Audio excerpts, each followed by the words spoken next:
Mabuhay Pilipinas, what's up sa inyo channel? Hello, starring Pagbibo. Kaya bakit parang hindi malakas yung boses mo? Oo nga no, hindi ako sanay kasi natutulog si Nitro ngayon and nasa man cave kami! Yeah! Yes. Nasa woman cave kami. Man and woman cave. So yeah, natutulog si Nitro sa kabila ng bahay. Doon yung kwarto niya. So he can't hear us, which is good. So we can talk loud. Hello, tapos yung mabuhay mo parang hindi mabuhay, parang babay. You're beautiful, you shine like a star. You got me falling slowly, and I'm crashing into you. Oh baby, wherever you go, I pray the angels remind you. So, ang pag-usapan natin ngayon, Nitro Fan, is should we smack Nitro? Dapat sampasin ba natin si Nitro? Hampasin ba yun? Hindi ko alam, basta yung waray balbon. Hindi ko alam yung Tagalog. Castigo, di ba? Oh, Castigo sick, grabe. Like bugbog. Yeah, so should we smack Nitro? So, nung baby pa ako, nung bata pa ako, syempre, binubugbog din ako. Sinasmack. Anong smack sa Tagalog? Hinampas. I was just smacked. We're just gonna say that word, smack. I was smacked when I was... Lamba, hawaray. Lamba. I was smacked when I was a kid. Nung... Palo! Palo. Pinapalo. When I was doing something naughty, nung bata pa ako, Anong pinapalo sa'yo? I was smacked. Anong gamit pagpalo sa'yo? Like, alimbawa, if Anong ginamit pagpalo sa'yo? Yun yung tanong ko. wooden spoon. Wooden Yung spoon. pangluto. Yes, yung pangluto. Wooden spoon. It's a kutsara na malaki na kahoy. Mom would smack us with that. Ibig sabihin, pasaway ka talaga. Yes. Kasi, alam mo, ako never akong napalo. What? But you had to luhod sa asin, di ba? That's even worse. That's so masakit. Napalo na pala ako ng sinturon. Parang, Ng turon? Once lang. Hindi masakit yung turon na. Malambot yung turon. Hindi. Hindi turon. Mga sinturon. What's yung turon? Belt. Napalo ako, grade Backwards, 3 ako. Kasi, yung reason ko naman, hindi ako pasaway, no? Ay, ganun ba? Kasi yung kapitbahay namin, nawala niya yung singsing ng mama niya. Nagplano siyang lumayas. Naawa ko sa kanya. Kaya, sinamahan ko siyang lumayas. Pero nasa kabilang kalye lang naman kami pumunta. Nag-antay kami dun hanggang 12 midnight na. Kasi sinasabihan ko siya, okay lang yan. Uwi na tayo. Sayo niya umuwi. Kasi natatakot siya. Kaya yun, sinamahan ko siya. Tapos pag-uwi ko sa bahay, kasi tumawag na sila ng pulis. Pag-uwi ko sa bahay, pinala ko ni nanay ng sinturon. Tapos, yun. Pero pinala niya ako tapos kinadol niya ako after. Sabi niya, nag-alala lang ako sa kaya nagalit ako. Pero takot ako. Kakala ko kung saan ka na napunta. Ganon. Nagpapapunta.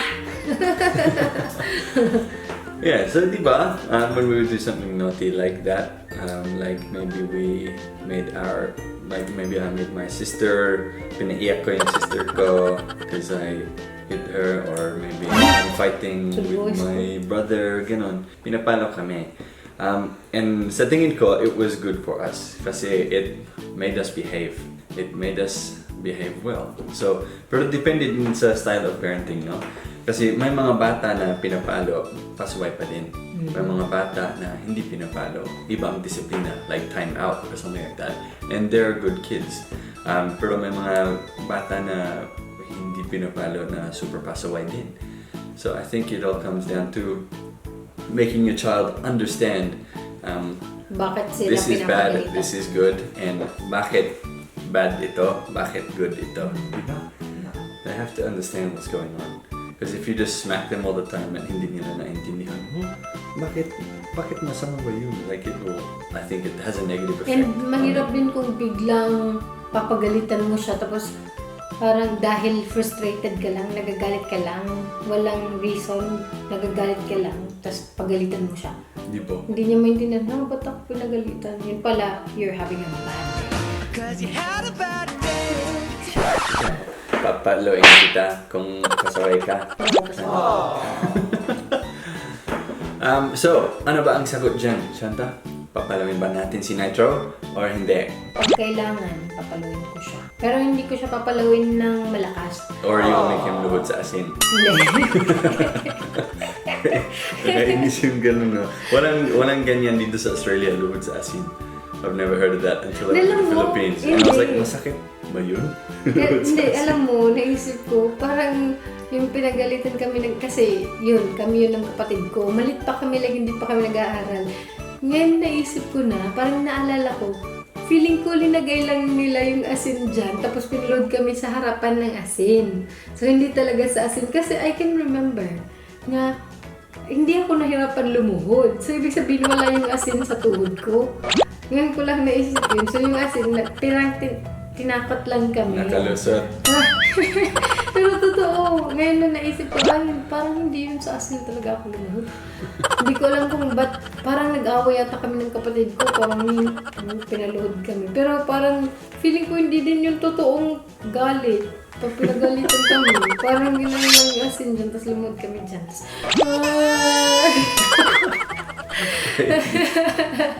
Tapos yung hindi kami kumain ng gulay, yung yaya namin, tinali yung paa namin sa, ito yung parang post ng table. Tinali niya yung isang paa namin sa post ng table. Tapos pinaupo kami sa wall.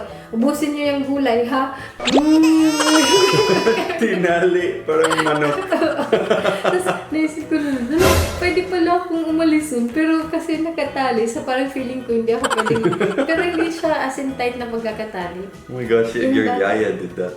Iba Pero, talaga dito sa Australia, favorite no? ko yung yayang yun. Yung Manalinda, kung nagkikita ka.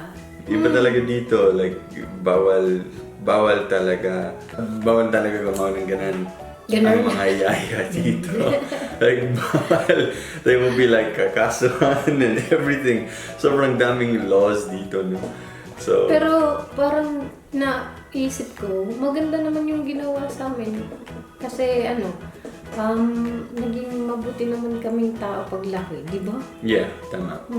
Yes. So, yeah, I think it depends kung paano ka magdisiplina. Kung papaluin namin si Nitro na galit na galit kami, I think That's negative bad. yung effect No, hindi sa maganda kanya. yun. It needs to be like, okay, dahil ginawa mo to, it's bad, this is Dahil your bad punishment. yan. Ganon, di ba? Para maintindihan niya yung kasalanan niya. Yeah, I think so. The answer is Yes, kung kailangan. Tapos hindi masyadong masakit.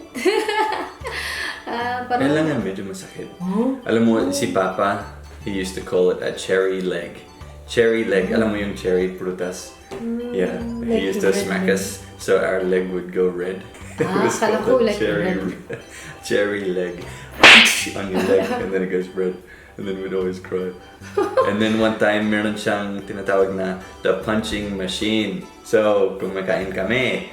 Tapos nagreklamo kami na, oh, I don't wanna eat anymore. Ganun. He goes, the punching machine will punch you. So, when we're taking too long, sinusuntok kami sa balikat. And then we eat, kain. And then he's like, alright, punching machine's warming up again. And so, mas mabilis kami kumain. Would you do that tonight, Ro? No, I don't think I would do that. I would just smack him. Yeah, kailangan ubusin mo yung food mo. Nung baby pa ako, pinapalo ako habang kumakain ako. Dahil like kung ayaw kong kainin, pinapalo ako para Ilang kumain taon ako. ka? So ngayon, I always finish my food. I think that's just been ingrained in me. Pero alam nyo, konti lang siyang kumain. Kaya kaya niyang ubusin. Like, konting-konti siyang kumain. Konti kang kumain, no? Pero pag pumunta siya sa mga Filipino na event, marami siyang kinakain. Siguro gusto mo lang yung Filipino food, ano? Ubusin na yan. Pero yun, hindi ako pinalo dahil sa pagkain. Sana Kasi all. naaalala ko lang yung mga times na pinagalitan ako ng palo, hindi nga palo, pinagalitan ako. Yun yung pinalood kami sa asin na hindi naman talaga pinalood sa asin. Tapos yung tinali ako ng yaya ko sa poste ng table kasi hindi ako kumakain ng gulay. Kaya naging magaling akong kumain ng gulay. Tapos yung pangatlo, yung grade 3 ako na lumayas ako. Hindi ako lumayas, sumama ako sa lumayas na kaibigan ko. Yun lang, 3 beses. Ang bait ko. Alright guys, so yan ang sagot. Yes, we will smack him if we need to. Yes, that is the answer. Pero mag-ingat ka dito sa Australia, Sean, because the lines between smacking and child abuse are starting to blend, merge. So like, I think Kaya nga sa hindi Pilipinas ko sure. I tayo think titira. ngayon, you can't really smack your kid or Oo, else bawal they'll yan. call it child abuse dito. Kaya- So, sa Pilipinas na lang tayo. Hindi, kasi yun naman talagang totoo. Pag okay na yung COVID na to, babalik na kami sa Pilipinas. Kasi doon namin papalakihin si Nitro para alam niya yung paano maging Pilipino. Doon ka manganak ulit ng 3 pang beses. Wow, ikaw man. Para apat dapat. He needs siblings. It's not good for him to be alone. Don't you know? Sabi ng Biblia, it is not good for a man to be alone. Akala ko totoo na. Totoo yun. Hindi. It says that. Alam ko, pero akala ko gagamitin mong verse. Ano, tama. Ibang verse naman yun. Tama yung verse. It's not good for Hindi, men. kailangan lang yun yung para sa woman and man yun. Hindi yun para sa siblings. Okay guys, maraming salamat sa panunood and we will see you sa sunod na video ng Kwanta. Bye for now.